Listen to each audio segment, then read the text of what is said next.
Hi viewers, welcome to our channel.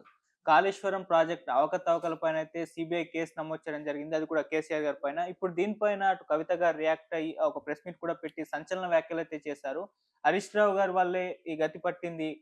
అసలు case నమోదైన తర్వాత కేసీఆర్ గారి పైన పార్టీ ఉంటే ఎంత, లేకపోతే ఎంత, మన చుట్టూ ఉన్న వాళ్ళ వల్లే కేసీఆర్ గారికి ఇటువంటి పరిస్థితి వచ్చిందంటూ కామెంట్స్ చేయడం జరిగింది. అంటే కాళేశ్వరంలో అవకతవకలు జరిగాయని చెప్పేసి ఇప్పుడు కవిత గారే దాన్ని కన్ఫర్మ్ చేసినట్టుగా ఆమె వ్యాఖ్యలు ఉండడం చూస్తున్నాం. ఇప్పుడు దీనిపైన రియాక్ట్ అవ్వడానికి ప్రెజెంట్ మనతో పాటు ప్రొడ్యూసర్ నట్టికుమార్ గారు ఉన్నారు.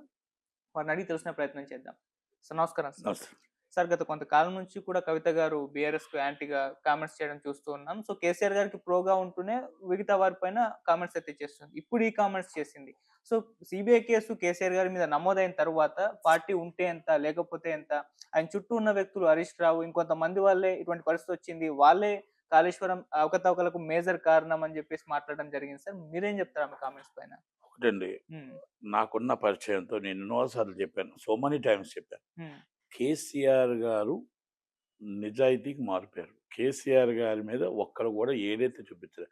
ఆయన డబ్బే కావాలి, సంపాదించుకోవాలి, కోట్లాది రూపాయలు సంపాదించాలంటే ఆయన టీడీపీలో మంత్రిగా, రవాణా శాఖ మంత్రిగా కీలక పాత్ర పోషించినప్పుడే నందమూరి తారక రామారావు గారి పార్టీ, నందమూరి తారక రామారావు గారు పెట్టిన పార్టీలో జాయిన్ అయ్యి, ఆ తర్వాత చంద్రబాబు నాయుడు గారికి సపోర్ట్ చేసి రవాణా శాఖ మంత్రి అయినప్పుడే సంపాదించుకోగలడు. ఓకే. ఎందుకంటే అన్ని సంవత్సరాలు ఏకదాటిగా చేశాడు. డిప్యూటీ స్పీకర్ చేశాడు, మన మినిస్టర్గా చేశాడు. ఏ రోజు ఎందుకంటే ఆయనతో నాకు ఎక్కువ ఉన్న చనువుతో 2011 దాకా నాకు ఆయనతో ఉన్న రేపతో నేను చెప్పగలుగుతున్నాను ఇది. హ్మ్. ఆయన రూపాయి కావాలని ఆశించడు. ఎదుటివాడు ఆయన జేబులో రూపాయి ఇస్తాడు. అది అక్కడ దాకా. రూపాయి సంపాదించాలి అనుకుంటే నందినార్ ఇల్లు కొనడు. రూపాయి సంపాదించాలనుకుంటే జూబ్లీహిల్స్‌లో ఇల్లు కొనేవాడు. హ్మ్. ఆ రోజుల్లోనే జూబ్లీహిల్స్‌లో ఇల్లు 5 కోట్లు పెడితే వచ్చేస్తది. 10 కోట్లు పెడితే వస్తది. 3 కోట్లు పెడితే వస్తది. అంటే నేను చెప్తున్న ఉదాహరణకి. కానీ అలా ఆయన డబ్బుకి ఆశించలేదు. ఓకే. కానీ ఆయన్ని మొత్తం బదనాం చేసింది, ఆయన్ని మొత్తం టోటల్‌గా ఆయన్ని పేరు పాడు చేసేసింది వీళ్ళ కుటుంబ సభ్యులే. ఎవ్వలు ఏంటి అని అడక్కండి. ఓకే. అది కవిత గారు అవ్వచ్చు, కేటీఆర్ గారు అవ్వచ్చు, హరీష్ రావు గారు అవ్వచ్చు, సంతోష్ గారు అవ్వచ్చు, ఎవరైనా అవ్వచ్చు మేబీ. ఏది ఏమైనా ఆళ్ళ కుటుంబ సభ్యులు తప్ప ఆయన్ని ఈరోజు కూడా తెలంగాణ రాష్ట్రం, తెలంగాణ ప్రజలు, సెంట్రల్ ప్రజలు, దేశ ప్రజలు ఏ రోజు కూడా ఆయన ఒక్క మాట అనరు. మరి హ్మ్. కేసీఆర్ గారిని చూసుకోండి. కేసీఆర్ గారిని ఒక్క మాట, ఎందుకంటే డబ్బు ఆశపరుడు కాదాయన. డబ్బు ఆశించేవాడు కాదు. డబ్బు ఇచ్చేవాడు. ఆయన వచ్చిన సాలరీ తీసుకునేవాడు. ఆయన వచ్చిన దాన్ని ఆలోచించేవాడు. అంతే తప్ప ఏదో తీసేసుకొని ఓకే. ఇప్పుడు ఫామ్ హౌస్‌లు ఉన్నాయా? ఇయి ఉన్నాయా? అంటే ఇప్పుడు దానికోసం నేనేం డిస్కస్ చేయలేను గానీ, హ్మ్. ఇప్పుడు ఆళ్ళ ఆస్తులేంటో నాకు తెలుసు. ఇప్పుడేంటో తెలుసు. ఇయన్నీ మనం డిస్కస్ చేయలేం. ఓకే. రేవంత్ రెడ్డి గారు రాత్రి చెప్పారు. ఇప్పుడు కవిత గారు మాట్లాడి వాళ్ళు లోకలొకలొచ్చి వాళ్ళలో వాళ్ళే గొడవలొచ్చి ఈమె లెక్కర్ స్కామ్ అని ఆళ్ళంటారు. ఆళ్ళొచ్చి ఈళ్ళంటారు. ఈ లెక్కర్ స్కామ్‌లో 100,00,00,000 తీసుకుందంటారు. ఎవ్వరు ఎలాగైనా ఒకప్పుడు అపార్ట్మెంటు ఈరోజు లగ్జరీ హౌసెస్ ఎలాగొచ్చాయి, ఆ ఫామ్ హౌస్‌లు ఎలాగొచ్చాయి, ఇయన్నీ ఎలాగొచ్చాయి, ఇక అన్ని డిఫరెన్సెస్ వస్తాయి. ఇక్కడ ఏం జరిగినా సిబిఐ విచారణకి ఏశారు కాబట్టి, బీజేపీ వాళ్ళు దీన్ని సీరియస్‌గా తీసుకొని ఎవరు నష్టం, ఎవరు లాభం, ఎవరెవరు శిక్ష, దోషులు, నిర్దోషులు చెయ్యాలి. అంతే తప్ప నేను కేసీఆర్ గారిని ఆయన దాంట్లో పాత్ర ఉందా, ఆ పాత్ర లేదా, తప్పు చేసినా చేయకపోయినా దాంట్లో నిజంగా ఆయన సీఎంగా ఉన్నాడు కాబట్టి, హ్మ్. ఆ టైంలో ఫైల్‌లు సంతకాలు అయ్యాయి కాబట్టి, హ్మ్. తప్పు చేసినా చేయకపోయినా ఆయన 100% దాంట్లో ముద్దాయి అవుతాడు. ఓకే. ఒకాళ ఇచ్చిన రిపోర్ట్ బట్టి అయితే. హ్మ్. కనుక కానీ ఒకటి వ్యక్తిగతంగా నాకు ఆయన ఆయన ఈ డబ్బు కోసం ఆశించే వ్యక్తి కాదు. ఓకే. ఆ! ఒకటి దొర పౌరుషం ఉంది.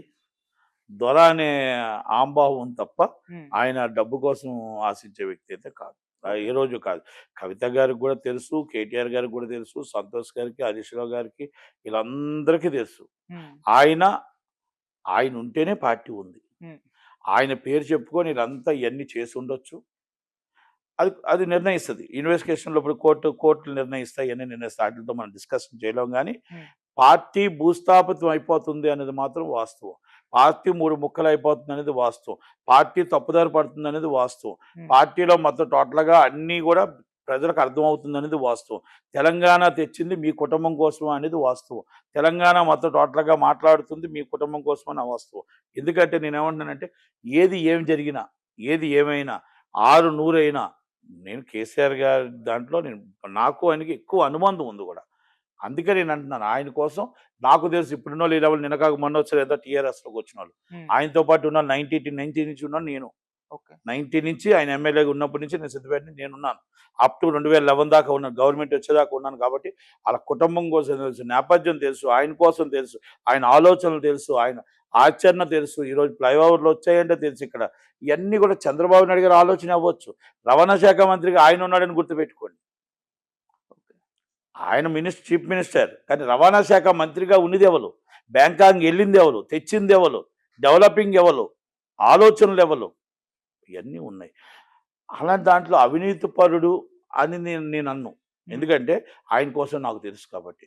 ఇప్పుడు కుటుంబ సభ్యుల కోసం తలంగొడవచ్చు, లేకపోతే కుటుంబ సభ్యుల కోసం ఏమైనా చేస్తే ఇక మాట్లాడకుండా అవకాశం ఉండొచ్చు, లేకపోతే పార్టీ కోసం ఉండొచ్చు తప్ప ఆయన 100% తెలంగాణకు తెచ్చిన వీరుడిగా, తెలంగాణ బిడ్డగా ఆయనకి నేను సలాం చేస్తా. అంతే తప్ప ఏ రోజు కూడా ఆయన మీద సిబిఐ కేసు పడవచ్చు, ఇంకోటి కేసు పడవచ్చు, ఈడీ కేసు పడవచ్చు, ఏమైనా పడవచ్చు. నాకున్న 30 సంవత్సరాల అనుబంధంలో ఆయన ఏ రూపాయి ఎదుటి వాళ్ళకి ఇవ్వడమే తప్ప తీసుకోవడం తెలియదు అనేది నేను చెప్పగలుగుతా. వాళ్ళ కుటుంబం కోసం నేను చెప్పను. వాళ్ళ కుటుంబమే ఆయన రోడ్డు మీద పడేసింది అని వాళ్ళు చెప్పగలుగుతా. అది ఎవరు ఏంటి వాళ్ళకు దగ్గరున్న మనుషులే ఆయన రోడ్డు మీద పడేశారు. ఆయన పేరుని హోదాని పడేసింది రోడ్డు మీద వాళ్ళే తప్ప ఇంకోటి ఏమీ కాదు. పార్టీని కూడా భూస్థాపితం చేసింది కూడా వాళ్ళే. ఇక లేకపోతే ఈరోజు 10 సంవత్సరాలు కాదు 30 సంవత్సరాలు గవర్నమెంట్ ఉండాల్సిన తెలంగాణ రాష్ట్ర సమితిని భారత రాష్ట్ర సమితి చేసి ఈరోజు మొత్తం టోటల్గా జనాలకు వెళ్ళక, ఎవరికి వెళ్ళక, రాక, పట్టించుకోక మీ ఫ్యామిలీ బాగుంటే చాలు అనుకున్నారు. మీ ఫ్యామిలీ బాగుంటే చాలు అనుకున్నారు. అందుకనే ఈరోజు కాంగ్రెస్ పార్టీ చేసిన ఎంక్వైరీ, బీజేపీ చేసిన, ఇంకొకరు చేసిన సిబిఐ విచారణ జరిగిన తర్వాత ఏమిటో తెలుస్తుంది. కానీ మనం ఏది ఏమైనా అంటే నా వ్యక్తిగతంగా కవిత గారు అన్న మాటలో నిజం ఉంది, అందరి మాటలు రేవంత్ రెడ్డి గారు అన్న మాటలో నిజం ఉంది, ఏవైనా నిజం ఉంది. కానీ కవిత గారు అన్న మాటలో చాలా క్లియర్గా ఉంది. దాంట్లో కేసీఆర్ గారు తప్పు చెయ్యడు. ఎస్, ఆయన్ని మొత్తం టోటల్గా ఆయన బూత్ చూపించారు. కొంతమంది అస్త్వాలు ఉన్నాయి, ఇది వాస్తవం. సార్, కాంగ్రెస్ ఇటు కేసీఆర్ గారిని అరెస్ట్ చేయించే ప్రయత్నం ఏమన్నా చేస్తుందా? సాహసం చేయదు. బాల్ తీసుకెళ్ళి బీజేపీ దాంట్లో పడేసింది. అందుకని అంటున్నాను కదా, రేవంత్ రెడ్డి గారు చాలా తెలివైనడు, రేవంత్ రెడ్డి మేధావి, రేవంత్ రెడ్డిని తక్కువ అంచనా వేయకూడదు. బాల్ తీసుకెళ్ళి బీజేపీలో పడేసింది.